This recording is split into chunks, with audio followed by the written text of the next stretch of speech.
Hi, Bonnie. Hi, Deane. Hey, Aaron. Thank you for coming here for this.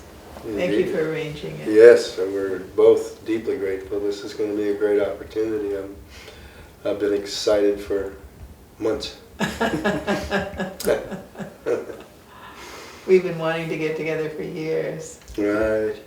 What could be better than a conversation with one of my most esteemed people in the world? We go back a long way. We do.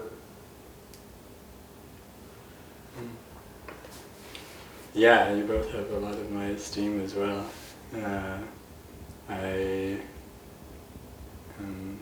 Bonnie, my dad studied with you, and the last 5 years I've been studying your work in body-mind centering.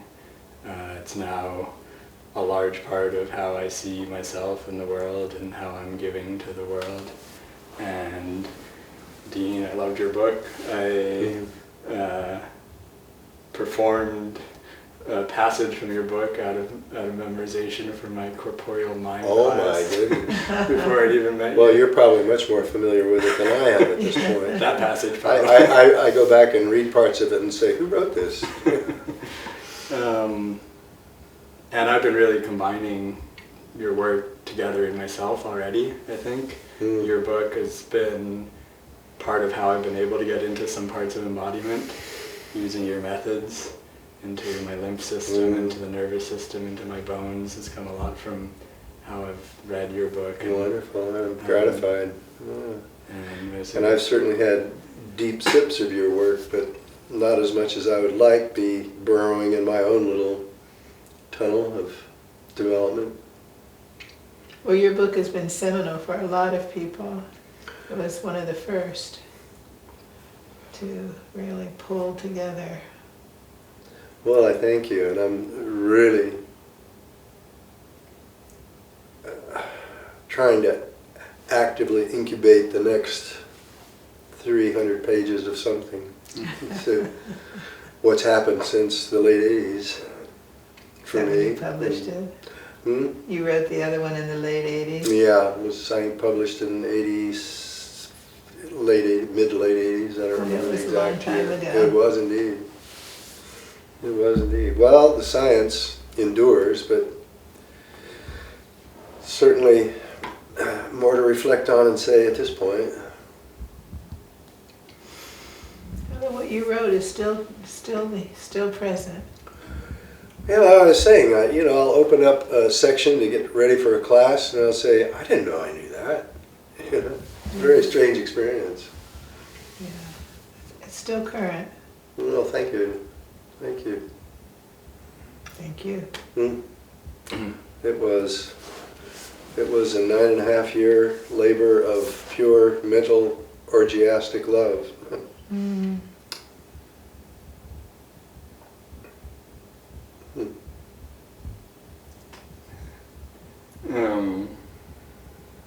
Yeah, your work's also both of your work, working with you personally the last year or two, and your work have been a big part of my own rehabilitation of my health. Been through a long process with that. I think you both know that. Yeah, we've been having a good time. I'll start by introducing a little bit of my own relationship to touch. I think you both know that when I came out of my illness, or the biggest parts of my illness in my mid-20s, I started going out to hug people, to hug strangers on the street in Colorado where I lived, and made that a deep part of my personal practice for several years before I was entering into the somatic work. I found from my place of isolation with my illness that coming out into I'm sure there was more than touch, there was also the kind of meeting of person to person, but something in my space of isolation and coming into touch and human contact and giving back the place of need I'd been feeling became very rich for me. And since then I've followed that into the somatic work and the body work, and now the touch work from body-mind centering. Yeah, and we've been working on the aftermath of quite an over-enthusiastic hug from a beefy type. Yeah, that was very big for me. For my heart, I had an injury.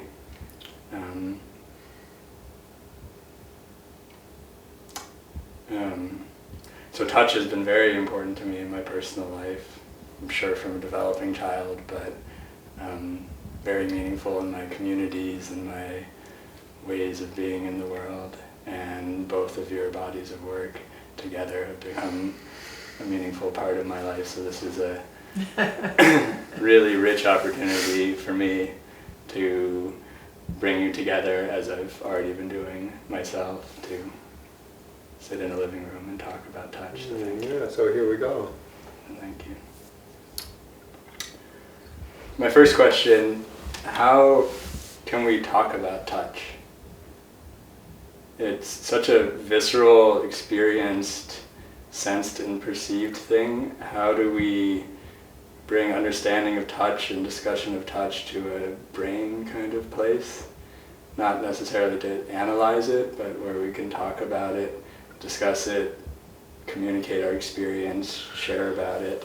How can we talk about touch in writing or in this conversation in a way that's not meaningless? Well, something that certainly comes immediately to mind to me.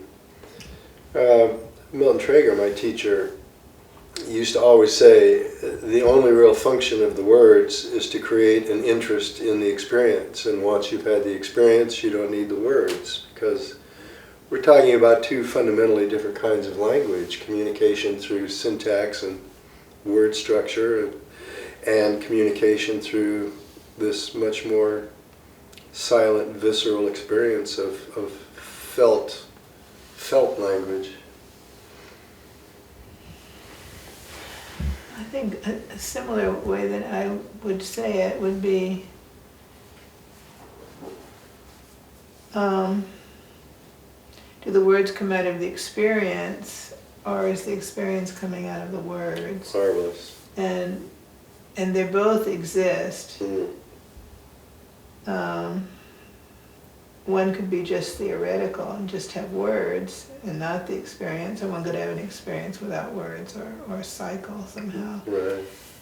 And I feel personally the desire to find the cycle, so that what we're doing can go into the future beyond just the experience, which I feel passes non-verbally through the culture, and the power goes to the verbal because it goes to a higher brain level of articulability.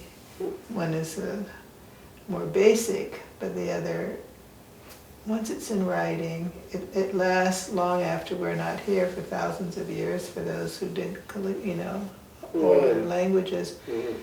But is it coming out of a concept, or is it coming out of the felt sense? And I find verbally expressing the felt experience is challenging, but not altogether successful, but altogether evocative. And written language really is a time machine, isn't it? It's a way around the limitations of our physical time here. And even if it gets lost and the experience doesn't take place for, it could be centuries, somebody will find it who has the experience, and they'll say, that's what I'm experiencing. Does it take a person wanting to take language into experience, or is there also a way of putting our language in a way that inspires experience? Entices. Entices, a wonderful word, I think we have both. And again, I'm willing to come back to your book. I felt that it has been an enticing influence. Oh, well, thank you. But a lot of it came through your research, personally, and I think also through reading. Right. Because you have information in there that you gathered from other people who have written. But it was also and they were not, most of that reading was not coming from a touch-felt experience. It was the clinical analysis of the impact of touch and But you filtered it in such a way that it became possible to read and to go, gee. Well, to me, the growing experience and the growing facility with words has always been woven together. And both, I think, are of really equal importance to me in the end. Mm-hmm. Mm-hmm. And both have their own challenges and their own developmental journey. I know in a class or a private session, which I don't do that much now, but I'll say, how do you feel? And someone say, well, I don't know. And I say, well, just get one word out, because I feel that when we can find a word that fits the experience goes deeper also. Mm-hmm. We can claim it more. Precisely. It's not that it doesn't exist, but there's a way, if I know your name, I know you better than if I just keep seeing you and I say, I'm sorry, but I can't remember your name. Right. And then finally there's a kind of a settling. And we have to create words, because there aren't a lot of words. We end up with sometimes made up words or using words in a different way than has been used before. We look for the best word, or we choose a word from another language even. I don't know where Traeger came from, his name. Yeah. Well, one of my frustrations has been with trying to verbalize it is we don't have in our language a word that captures the unity of body and mind. We have body-mind, body/mind, body-mind, body-mind one word, but there really isn't a word in our language for the depth of that synergy and connection. So we have to craft it poetically as best we can. That's true. That's true. There's another thing that you're reminding me of, is that we're always two, like there's the egg and the sperm. That there is a dilemma also in that we're always one and we're always two. There's right. And, not one, not two.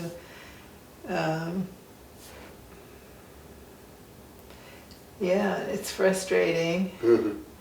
I just had a conversation with someone. I'm so frustrated with,